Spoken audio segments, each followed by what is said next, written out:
Welcome simple இப்போதைக்கு இன்றைக்கி தக்காளி தொக்கு செய்ய போகிறேன். இது தோசை, இட்லிக்கு, சப்பாத்திக்கு எல்லாம் சாப்பிட்டோம்னா சூப்பராக இருக்கும். நிறைய பேர் விரும்பி சாப்பிடும் ஒரு தக்காளி தொக்கு.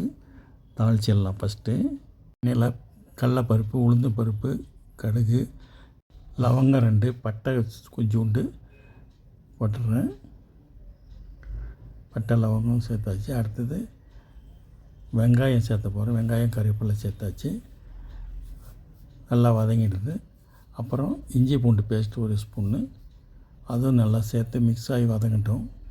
பெருக்காயும் கொஞ்சம் சேர்த்துக்கினா இன்னும் டேஸ்ட்டாக இருக்கும். வதங்கிடுச்சு. தக்காளி சேர்த்துறேன். தக்காளி தேவையான உப்பு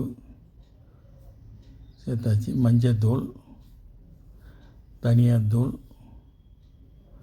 மிளகாய்த்தூள், கரம் மசாலா எல்லாம் போட்டு நல்லா மிக்ஸ் பண்ணிவிட்டு மூடி வைக்கிறேன்.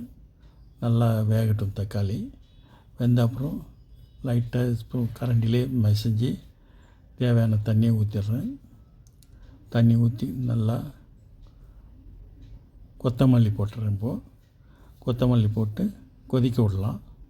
10 மினிட்ஸ் கொதிக்கட்டும். தக்காளி தொக்கு ரெடி ஆகிடுச்சு. இப்போது நீங்களும் ட்ரை பண்ணி பாருங்கள். சாப்பிட்றதுக்கு அருமையாக இருக்கும். எங்கள் சேனல் லைக் பண்ணுங்கள், ஷேர் பண்ணுங்கள், சப்ஸ்கிரைப் பண்ணுங்கள். நன்றி, வணக்கம், பை பை.